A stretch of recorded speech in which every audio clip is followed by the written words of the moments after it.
سلام سلام كبرات تخاتاتلت اللو تي في كما يصنيحكم لو معالتي حدش حبريت هالني عبا حرام ريت تግራይ اذا ابز ምስሊ ትሪእዎ ዘለኹም እቲ ጅግና ህዝባዊ ሰራዊት ናይ ሰላም ናይ ዲሞክራሲ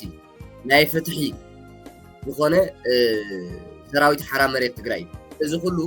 ኣብ ሓራ መሬት ትግራይ ስለዚ ናይ ሎም መደብና መጀመርያ ከምቲ ኩሉ ግዜ ንብሎ ሰራዊት ሓራ መሬት ትግራይ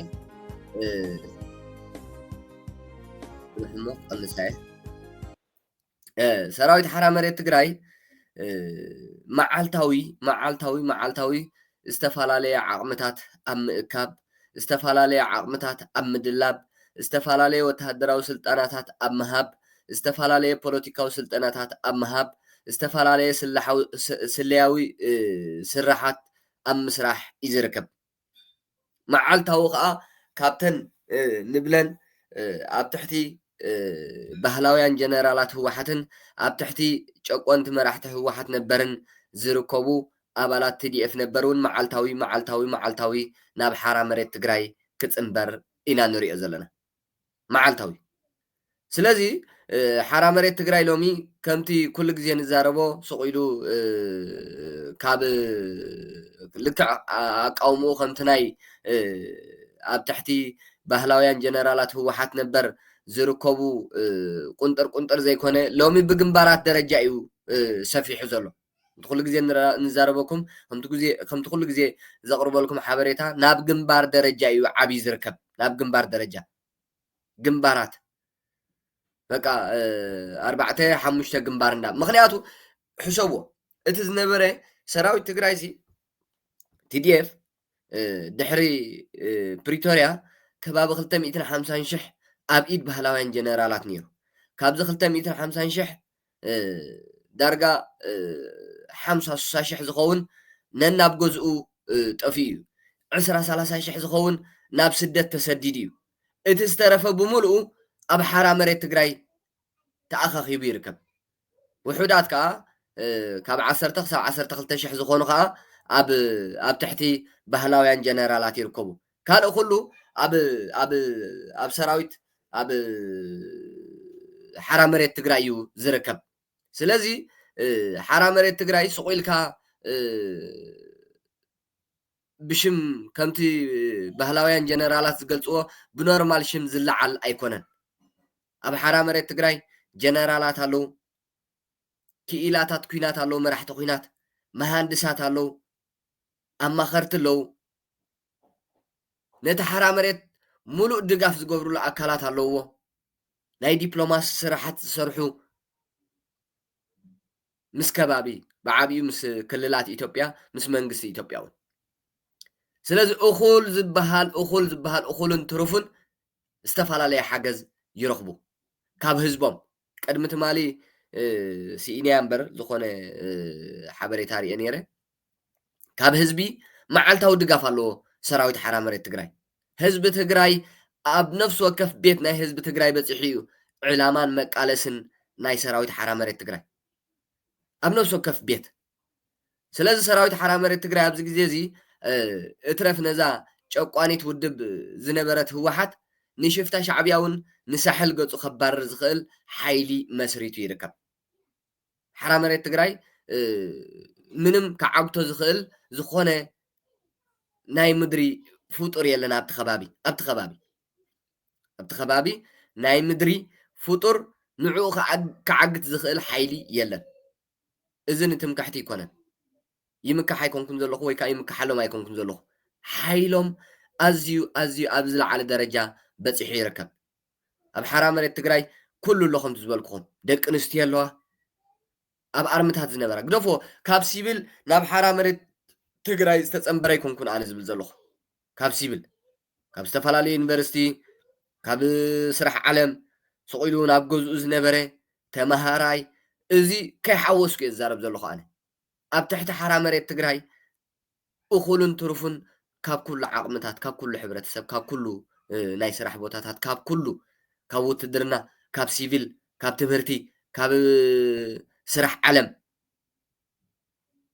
ወላ እውን ካብ ስደት ካብ ኣዲስ ኣበባ ቀረባ ስደት ይንተጋሩ ማሕተም ክምንጥሉ ግዝያዊ መንግስቲ መፈንቀለ መንግስቲ ክገብርሉ ተዳሎ ንኹናት ክበሃል ከሎ እኮ ክብሉ ከለዉ ባህላውያን ጀነራላት ህወሓት እኮ መንእሰይ ትግራይ ስፍስፍ ኢሉ ናብ ኣዲስ ኣበባ ግዒዙ ስለዚ እቲ ኣብ ስደት እዩ ንባዕሉ ግደፍዎ እቲ ባህላውያን ጀነራላት ህወሓትን ናይ ፀጥታ ሓይልታቶምን 1,000,000 ብር ልዕሊኡን እናተቐበሉ ንመንእሰይ ካብ ትግራይ ናብ ጎቦታት የመን ዘሰልፍዎም ዘፍልስዎም ንዑ መንግደፎ ንዑ ንግደፎ ንኣዲስ ኣበባ ጥራይ ኣብታ ግዜ መፈንቀለ መንግስቲ ናይ ጌታቸው ዝነበረት ኣብኣ ጥራይ በሽሓት ብዓሰርታት ሽሓት ዝቁፀር መንእሰይ እዩ ኣዲስ ኣበባ ኣትዩ ካብ ኣዲስ ኣበባ ካብ ስደት እሱ እውን ስደት ይኹም ዝበልክኹም ካብኡ እውን ማዕልያ ዘይብሉ ሓይሊ ናበይ መፅእ ኣሎ ናብ ሓራ መሬት ትግራይ ስለዚ ሓራ መሬት ትግራይ ኣብዚ ግዜ እዚ ምስ ኩሉ ዓቕምታቱ በቃ ነቲ ንህዝቢ ትግራይ ዝምጥን ኣተሓሳስባ ዘለዎ ሓይሊ ንምስራት ወይ ከዓ መንግስቲ ንምስራት ወይ ከዓ መራሒ ንምስራት ኣብ ናይ መወዳእታ ጫፍ በፂሑ ስጉምቲ ክወስድ ንፀላእቲ ህዝቢ ትግራይ ዝኾኑ ባህላውያን ጀነራላት ህወሓትን መራሕቲ ህወሓት ነበር ጨቆንቲ መራሕቲ ህወሓት ጉጅለ ኣደመ በዓል ደብረ ፅንተት እዛ ፈትለ ጨርቂ ሪኹም ትብልዋ ዘለውዎም እዚኦም ኩሎም ንዕኦም ንምጥፋእ ንዕኦም ኣጥፊእኻ ንዕኦም ኣሊኻ ትግራይ ንሳ ብዝመረፀቶ መንግስቲ ትመሓደረሉ መንገዲ ንምፍጣር ሰራዊት ሓራ መሬት ትግራይ ወዲኡ ይርከብ ኩሉ ምድላዋት ወዲኡ ንመጥቃዕቲ በቃ ሕጂ ከምቲ ኩሉ ግዜ ንብሎ እዩ ሰራዊት ሓራ መሬት ትግራይ ሲ ከምቲ ባህላውያን ጀነራላት ህወሓትን በዓል ደብረ ፅንተትን ዝሓስብዎ እንተዝኾኑ ቀደም ኳሕኳሕ ኣቢሎም ትግራይ መናሃርያ ኩናት ምገበርዋ ከምቲ ንሳቶም መራሕቲ እዞም ጨቆንቲ መራሕቲ ህወሓት ዝሓስብዎ እንተዝኸውን ቀደም ንትግራይ ሓዉ ወሊዖም ዳግማይ ህዝቢ ትግራይ ንስደትን ናብ ካልእን ናብ ምምዝባልን ከኣቱ ምገበርዎ ከምኡ ይኮነን ዕላማ ሓራ መሬት ትግራይ ከምኡ ይኮነን ዕላማ ሓራ መሬት ትግራይ ከምኡ ኣይኮነን እንታይ ደኣ ብዝወሓደ መስዋእቲ ብዝወሓደ ኩናት ብዝወሓደ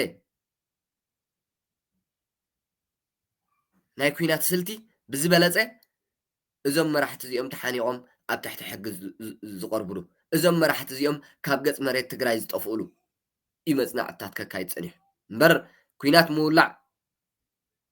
ኣብ ኩናት እኳ ይፀኒሑ ደብረ ብርሃን ዝበፅሐ እኳ እዚ ሓይሊ ኣብ ሓራ መሬት ትግራይ ዘሎ ካብ ቆላ ቴምቤንን ሩባታት ተከዘን ተሰኪሙ ዘእተዎም እኳ ንመራሕቲ ነዞም ጨቆንቲ መራሕቲ ህወሓትን ባራይ ጀነራላቶምን እዚ ኣብ ሓራ መሬት ትግራይ ዘሎ ተኣምረኛ ሰራዊት ስለዚ ንዑ እንታይ ጠፍኦ እስከ ንገሩኒ እንታይ እዩ ዝጠፍኦ ነዚ ደብረ ብርሃን ዝበፅሐ ኣብ ኣፍንጫ ኣዲስ ኣበባ ዝበፅሐ ኣብ ሓራ መሬት ትግራይ ዘሎ ትዲኤፍ ነበርሲ እንታይ እዩ ዝጎድሎ እንታይ እዩ ጠፍኦ ኩናት ምውላዕ ንዑ ኖርማል እዩ ነይርዎ የብቲ ኩናት ስለዚ ኣብ ኩናት ብድሕሪ ኩናት ዘሎ ብሰንኪ ኩናት ዝመፅእ ኣብ ኩናት ዝፍጠር እዚ ኣብ ግምት ብምእታው ናብ ስጉምቲ ቀልጢፉ ዘይኣተወ መፅናዕቲ ክገብር ስለ ዘሎ መፅናዕቲ ክገብር ስለ ዘሎ እኹል መፅናዕቲ ወተሃደራዊ መፅናዕቲ ብሳይነስ ዝተረጋገፀ ብሳይነስ ወተሃደራዊ ሳይነስ ዝተሓወሶ መፅናዕቲ ክካይ ስለ ፅንሐ ክሳብ ሎሚ ዝኾነ ነገር ዘይጀመረ ስለዚ ካብ ሎሚ እኒው ካብ ሕጂ እንዳሓር በቃ እቲ ሓደሽቲ ተቀቢልካ ምዕላም እቲ ኣብ TDF ዝነበሩ ተቀቢልካ ኣብ ቦታኦም ንዑ ካልእ ተወሳኺ ሓይሊ ፈጢሩሉ ኣሎ ካልእ ተወሳኺ ንዑ ዘመሓደር እቲ ንሓራ መሬት ትግራይ ክከናኸን ንሓራ መሬት ትግራይ ከጣጥሕ ንሓራ መሬት ትግራይ ካብ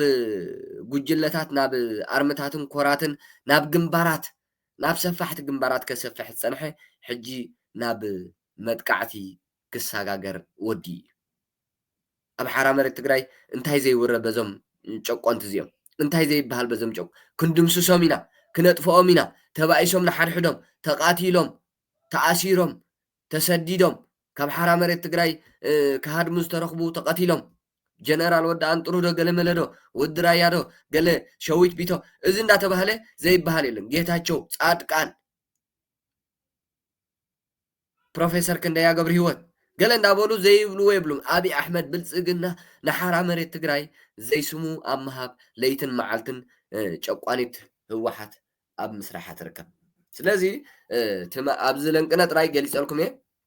ልዕሊ ካብ ቅድሚ ትማል ክሳብ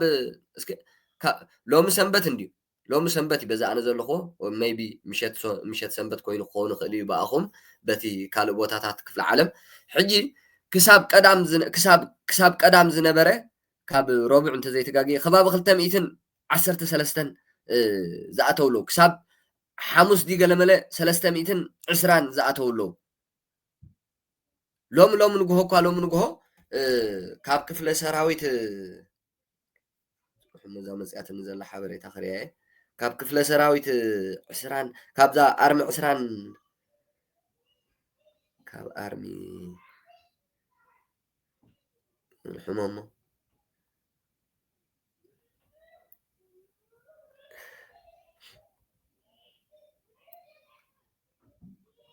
ካብ ኣርሚ 22 ጥራይሲ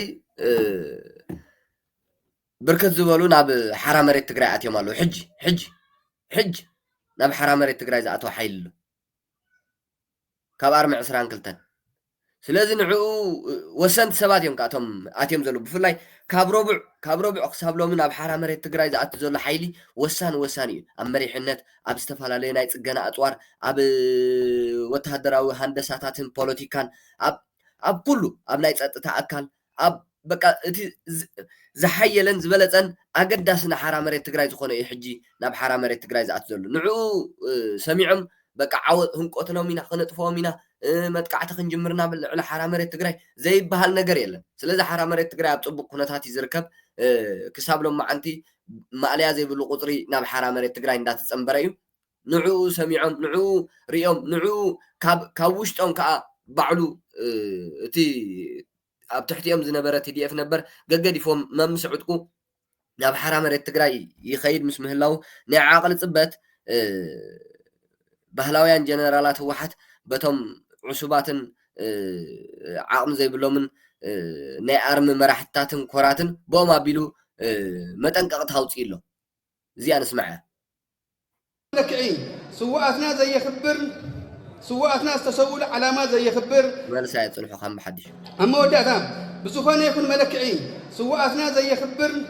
سواتنا استسول علامات زي يخبرن زي راخسن كبر سراوي تقراي زي حلن زبتنن جزءات مريت تقراي تمازابتن زي ملسن قدمين نايولكو كبرن سلطانن هزبي زي دامزن زي يقدمن زخوانة يكون بوليتيكاوي يكون وتادرا ومرحي حزبنا ذهبنا حضران مسخاء قال سواتنا نمتكبارن كلهم عينات قالسي كمن قالسن مسواتة ذل ساعات مسواتة كمن كفلن دليت حزبنا دليت تمازاوت كمن رغاغصن بسم تاجنا اهدي كراغص لكم يفتون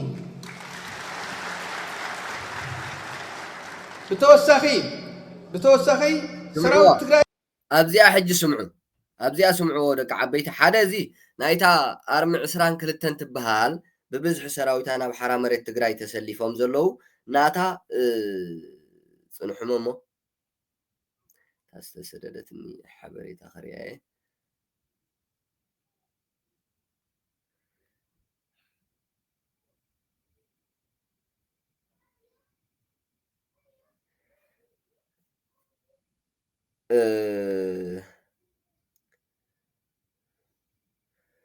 ዘውደ ኣስፋሃን ዝብሃል ዘውደ ኣስፋሃ ዝብሃል ስለዚ ኣዛዝን እንተዘይተጋገ ኣዛዝን ናይታ ኣርሚ 22 ወይ ከዓ ሓፈሻዊ ኣዛዝ ሰራዊት እዩ ትዝፍክሮ ዘሎ ከዓ ጽሑፍ ተዋሂብዎ ናይ ባህላውያን ጀነራላት ህወሓትን ናይ በዓል ደብረ ጽንተትን መንጀሪኖን ጽሑፍ እዩ ስለዚ እንታይ ይፍክር ኣሎ ስምዕዎ ንምፍራስ ንምውቃዕ ኣዶታት ዳግም ንኽነብዓ ንሰርሑ ዘለዉ ናይ ፒፒ ከደምቲ ኣብ ዓፋር ዝርከቡ ሸፋቱ ተጋሩ ተጋለጢና ባህልቲ ክብሪ ሰራዊትና ይኩን ክብሪ ህዝብና ንምሕላው ኣድላይ ዝበሃል ስጉምቲ ከም እንወስድ بقانو يفلت كبر المقوسن سماتنا تقراي تسعر رايو حجي بقى أب عفار سقومت خنوسدينا سقومت خنجمرينا نعفار أب عفار زلودو قال ملا هجين سراويت حرامريت تقراي سراويت حرامريت تقراي سراويت حرامريت تقراي مبال كمز ناي متعباي ناي نعقات قال ملا جيرم سلازردو ويم عفار زلو أب عفار يلن حدا سراويت يلن كاب حرامريت تقراي أب عفار أب تدوب ما يبخلو خلي قم تودع انطرو زبلو نحنا أب كل بوتا لنا زبلو جنرال ودع انطرو كل يخلي مبر سراويت حرامريت تقراي أب حرامريت تقراي أب هو حاتن بهلاويان جنرالاتان زي قاعات أروا مريت أبو يزركب that's why حرامريت مالت سألا إيخا زي قاعات أروا نعاخا دلاي كا عينت من قصق أستقبرو لنسخاي that's why حرامريت زبال سراويت حرامريت نبلوخ نحنا حجي زي خبل ثاني حزي لؤخ ناي بهلاويان جنرالات عزاز سراويت انقتلوا منا سقوم تخنو سدينا ناي مصمام ناي مصوار عقمنا تحت زيري اندابلي فكر ثانيحو بزح حيال تزاريبي انا قريص يسمعكم سلازي سراويت حرامريت تግራይ كا مطنققታ ሰይድሉሉን ንዕቡልኩ ሰራዊት ሓደ ኣብዛ ቅድሚት ኣምፅየ ዘለኹ ዝሓውና ካብ ሓራመሬት ትግራይ ዝተጋዳላይ ግብረ መልሲ ይብሉ ክንሰምዖ ኢና ካልኣይ ብእትስለያዊ ሓይሊ ዝበሃል ናይ ሰራዊት ሓራመሬት ትግራይ ብውልቁ መጠንቀቕታ ሰይድሉሎ ንሕና ንስኻ ክትፅምበረና ዘይኮነስ ንሕና ናብኡ ክንመፃካ ኢና እቲ ዘድሊ መጥቃዕቲ ክንወስደልካ ኢና ኢልዎ ናትካ ምፅምባር እሞ ይትረፈና መፃናካ ንሕና ኢልዎ ኣሎ መፃናካ ንሕና ብቐጥታ እዩ ሰይድሉ መልእኽቲ ስለዚ እዚ ሓውና ካብ ሓራመሬት ትግራይ እዩ ግብረ መልሲ ሂብዎ ኣሎ بملكع سلياو وتهدراوي ناي حرامريت تግራይ ተዳልያ ቀሪባ ዘላ ዛ መደብ ናይ ዝሓውና ጽቡቅ ገይሩ ዝፈልጦን ምስኡ ዝነበረን ኣርሚ 22 እዩ ንስማዕ ያ ስመይ ተጋዳላይ ስፋው ሕልፍ ይባል እንቲንኻ ኣስተውዒልኻ ምዝራብ ኣድላይ ምስሊ ተቀጥና ሓደ መስታት ክመጺ መልሲ ብዛዕባ ሓራመሬት ይዋ ብዛዕባ ዘውዳ ስፋል ተናገርዎ معلي زي هجي خزارب ጸንሐ ኣዛዝ ሰራዊት ክፍክር ጸንሐ ዘውደ ስፋ ናቱ መልሲ ዝህብ ዘሎ መስልማብ ሓራመሬት ወጢኑ ሓይሊ ክንድምስሶ ኢና ህዝቢ ትግራይ ለሃና ተልእኾ እስካዕ መጨረሻ ክነብጽሖ ኢና ሓደ ቃላታት ዝሰንዘርዎ ቃላታት ነው ህዝቢ ትግራይ ለሃዎም ተልእኾታ እዩ ሓራመሬት ከመን እዩ መን እዩ ህዝቢ ትግራይ ለመን እዩ ተልእኾ ሂቡ من يتهزب سراويت هزباو سراويت للجن حد مبرتات كبيدلي مالت حرام مريت مالت نحنا عينا نحنا عندنا منينا كافتي افتي وشت تديف افتي مخته غزي لعل استواص الجورنا نا بصدر شاتات لوسدنا مس بصوتنا خوينا نحنا عينا مس بعل سم خوينا ابز خز وانزي جن نحنا نافزنا ينتكسي هزباوياننا ماتم عين منطلي بافمز بيروتاتين سبري لا هزنا ينتكسينا لوصانا تغالتينا او خندزي لنا لوصانا حزباويان تغادلت ግን خندم سبسبنا لالو يوقعلو افتحق تخيرها اني بصايني روي مستحد كرم خنا قدمي خلا يچل خنا بزحت الاخوات فصيماينا افتت الاخوات هنا الاخوات ليرسع بزحت تاريخ سريحنا مزينينا او زخن زوان ግን ተጋዳላይ ምንታይ ደረጃ ነው ህንሪ ተኸምጽናዕ ሓራመሬት ክድምስሶ ኢና ኢሎም ያውግዕሉ ንሕና ሓራመሬት ተጋድልቲ ብሊነር ወይ ብሓንቲ ክፍለ ጦር ድምሰሲና ድምሰሲ ትልፍለጥ ሓቂ መጀመርያ ኣነ መንዬ ምስ መንዬ ክዋጋእ ልል ሓሳብ ርእሶም ቅርጹ ነይርዎም ኣይገበርዎን ትኽክል ዘውደ መንዬ ህዝብ ለኣዎ ተልእኾ ልጎን ምግዳፍ ንሓደ ፓርቲ ምልሻ ኮይኑ መገልገል ኮይኑ أبيرو مسبار حزبا مጭፍጫፍ لقني حدا تقدالاي هم كفل سراويت يكوني هم كله يزارلو كفل سراويت برغطኝነት كوعله ديو علي اني امني هم كله ግን كافتم تلاقت حدا حزب لك حدا تقالت حدا بصاي زوده برغطኝነት تالنت سبي فلات سبي بزح عقمتات نيو كغرمكم اي كحدا انت سنه لبونان كبر ناي دق سباتن ناي زحوناسي بقى بسنه سرعات بزغبا كبر هيبو يزاربو زلو نتي اندعفر الزارب نبره كونيرال ويكا عزاز سراويت نعو ንህዝብን ሕሰቦ ካብ ህዝቢ እንዳቋሽ ንህዝቢ እንዳዓመፁ ንብረት ህዝቢ እንዳዘረፉ ክንደይ ተጋዳላይ እንዳባሳበሱ ኩሉ ነገር እዮም ዝፍፅሙ ትምክሕቲ ከዓ ኣሎ ሕጂ ከዓ ንሰራዊት ሓራ መሬት ትግራይ ክንድምስሶም ኢና እንዳበለ ከዓ ክዛረብ ክሰምዑ ፀኒሕኩም ኢኹም እዛ ሓውና ግን እንታይ ኢሉ መልሲ ይብዎ ብክብሪ ተረጋጊዩ ኣይዘንጠል ንማንም ኣይዘንጠለን ብፃይ እንዳበለ ፅውዕ ኣሎ ምክንያቱ ብፆት እዮም ብሓንሳብ እዮም ነይሮም ኣብ 22 ኣርሚ ኣብ ክንደይ ንጥፈታት እዮም ተሳቲፎም ብፃይ እናበለ ግን ብክብሪ ይገልፀሉ ስምዕዎ